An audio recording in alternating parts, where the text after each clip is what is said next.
From Michigan, Mr. Peter Meijer. The gentleman from Michigan is recognized.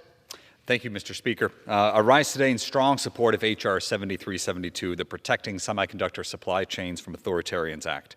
This bill, which I helped introduce with my colleague Representative Titus, is an incredibly timely piece of legislation focusing on two of the most pressing issues, the war in Ukraine and our semiconductor supply chain shortages. Over the past 2 years, we have seen unprecedented challenges to our supply chain, and the current war in Ukraine has exacerbated each and every one of these challenges, threatening both our supply of critical minerals, including the supply for semiconductors. From cell phones to cars to medical devices, we all know the integral role that semiconductors play in our everyday lives. My home state of Michigan knows all too well the challenges that the semiconductor shortage have created for our economy.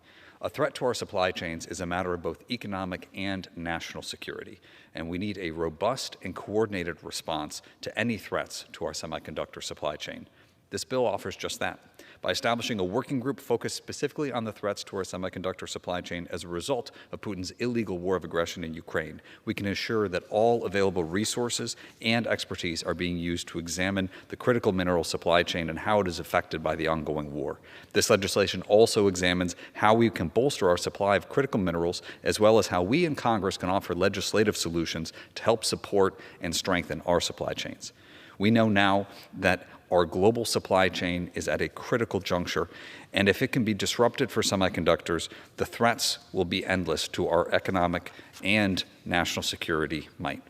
This legislation allows us to take meaningful steps to identify how the ongoing war threatens the chain and what we can do to shore up our supply domestically. I want to thank my colleague, Representative Titus, for leading this effort, and I encourage my colleagues to support this bill. Thank you, Mr. Speaker. I yield back. The gentleman from Michigan yields back. The gentleman from South Carolina reserves. The gentleman from Minnesota is recognized. I reserve. The gentleman from Minnesota